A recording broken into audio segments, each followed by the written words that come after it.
we have to listen to our bodies more and more these days. And, the coconut water is great from a hydration standpoint, electrolytes, potassium, all these different great ingredients that have great health benefits, but you don't need it all the time.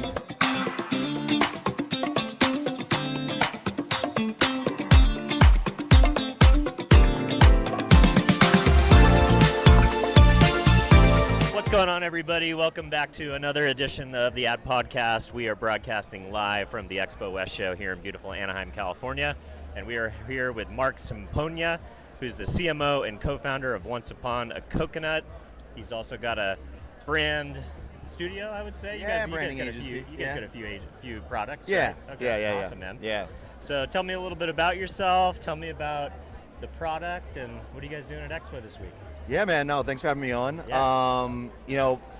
Myself personally, I'm a brand guy, right? So my background's always been in branding and marketing and focusing on how do you create disruption in a marketplace that's full of, so many different competitors and sea of sameness, if you will.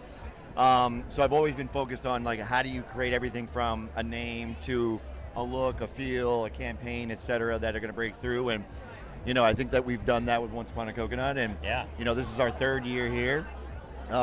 This is our biggest showcase that we've had, so we've been growing significantly year over year, which is hopefully showing here, and we have a big team. So far it's been fantastic. I love it. Yeah. So what are you guys' focus? You're direct-to-consumer, Amazon, retail, a little bit of everything? So when we started, we were just direct-to-consumer. This is about 5 years ago. And now we were probably about 80-85% retail. Wow, and then the rest is D2C. Yeah. Okay, yeah. So we jumped into retail about a year and a half in, 2 years in, and it's just been skyrocketing since then. Now we're nationwide. So retail is where it's at for us, but we certainly love direct-to-consumer online. So we do have a good presence on Amazon, our e-com, our social. We try to create really compelling content, more lifestyle-oriented, things like that, just to capture moments of hydration. Plus, we're a purpose-driven company, so we try to do things and capture what we do, in communities and stuff. Tell me about the backstory on that. So what is the purpose? What's the give back, so to speak? Yeah, so we have a few kind of agreements and partnerships with different charities, like Down Syndrome Foundation of Florida and Leukemia and Lymphoma Society, Natural Breast Cancer Foundation.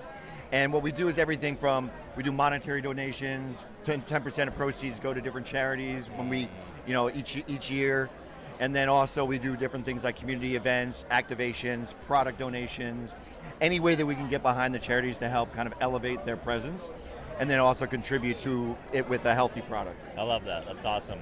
So talk about the lifestyle element. Obviously, coconut water has been kind of on a bit of a tear, being kind of a natural version of sports drinks and a natural source of hydration. Yep. Some people get a little bit edgy on can't drink too much of it or you're going to get diarrhea. So what is the functional kind of lifestyle elements that you are trying to get out there, and what are you guys promoting? That's a great question. I actually just got asked this from a pro athlete. And similar kind of concerns is you can't drink too much of it. Yeah, it's I always hear don't drink more than one a day. Yeah, Maybe that's not true. No, I think everyone's body's different. Everyone's body kind of reacts to it differently. I think listen, we have to listen to our bodies more and more these days. And the coconut water is great from a hydration standpoint, electrolytes, potassium, all these different great ingredients that have great health benefits, but you don't need it all the time. So usually that moment of hydration or a moment when you're dehydrated, right? So it's me personally, I'm a wake up in the morning kind of guy, and I have my coconut water.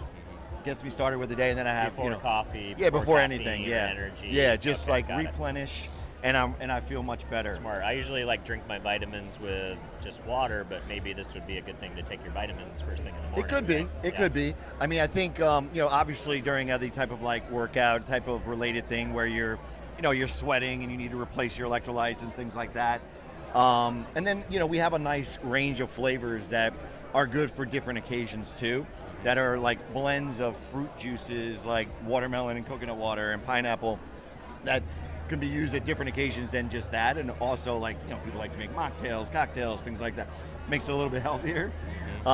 Gives you that hydration if you were going down that road. But yeah, I mean, it's usually one of those things where it's a personal preference in terms of when you want to hydrate and when you need to hydrate. Yeah. Yeah.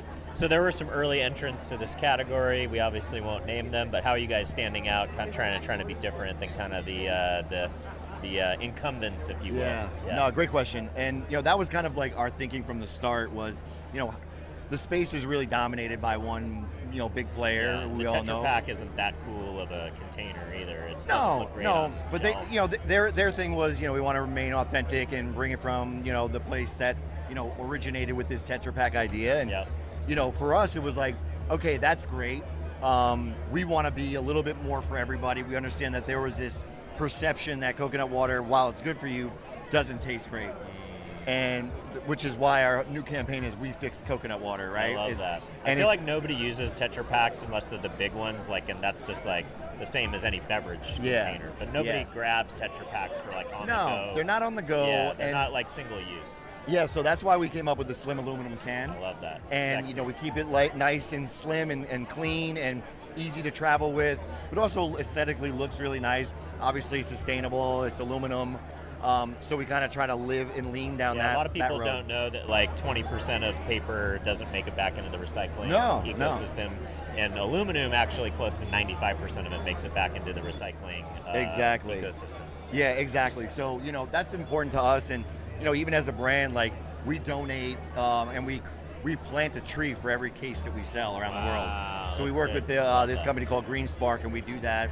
And it's just another way to kind of share that sustainability message and build upon that. But the coconut water is, there are a lot of brands out there that are doing some interesting things. Yep.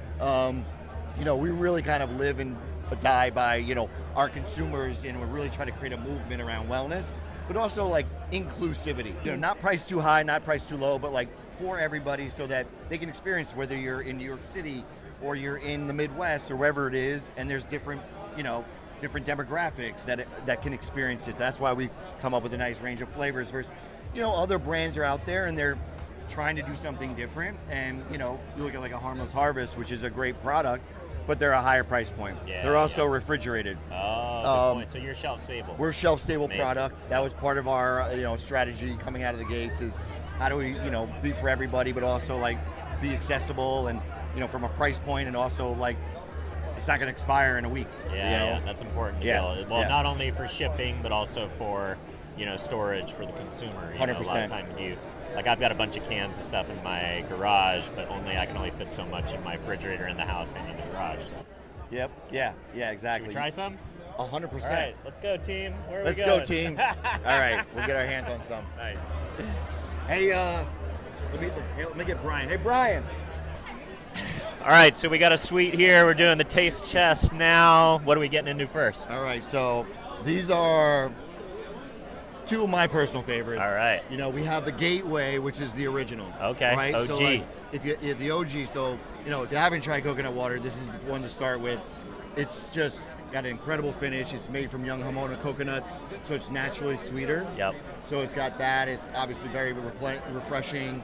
And just a great way to get started with your coconut water experience. Yeah, totally. And then we have chocolate coconut Holy water. Cow, that is crazy. Yeah. So this is this. I call it just a secret, ace in the hole product that people are like, chocolate coconut water. And so it's non-dairy, and it's not creamy or kind of like that. It's like smoothie fill. It's like a candy bar in a can. Oh my goodness! But it's healthy. So I can't wait. It's made with coconut water, coconut milk, cacao, and some sugar canes for some sweetness. We wanted to keep it all natural, clean ingredients. It is like dessert in a can. And but good for you, and so for me, I'm a non-dairy guy, so I love nice. it. Okay, yeah. And I tell you what, when you try it, you're gonna thank me. I love it. Well, let's go OG to start, first. And then we got dessert afterwards. So right. Shake it up. Shake it up. Is that just give it a little the shake. proper UX? It doesn't settle or anything. I just do it for fun. Nice. Cheers. Boom. Let's go.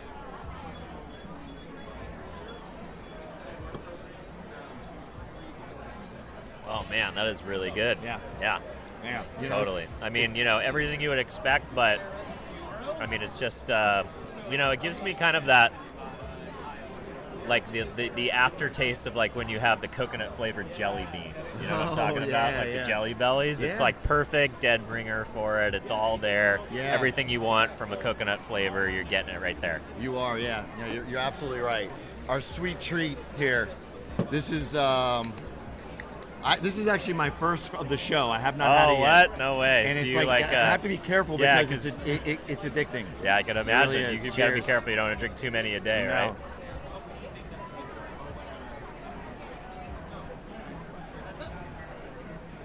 Oh my God, get out of here.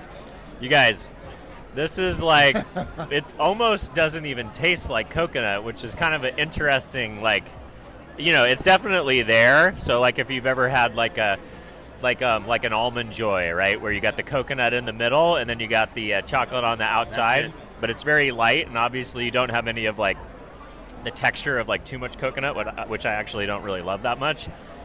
But the taste is there, and this tastes like Yoo-hoo, man. This is like going back to the old days. I mean, it's perfect. You guys got to try this one. This is insane. Yeah, thank you. Yeah. Awesome, man. I appreciate it. Well, if folks at home want to learn more about the brand, connect with you directly, stay in touch, where do you want to send folks? Yeah, I mean, a few places. So, social media at Once Upon a Coconut. Website's onceuponacoconut.com. You can reach me at mark@onceuponacoconut.com. I answer as many emails as I can. Let's go. Mark, thanks you. Pleasure. Appreciate it, buddy. Thank you. Cheers. Cheers.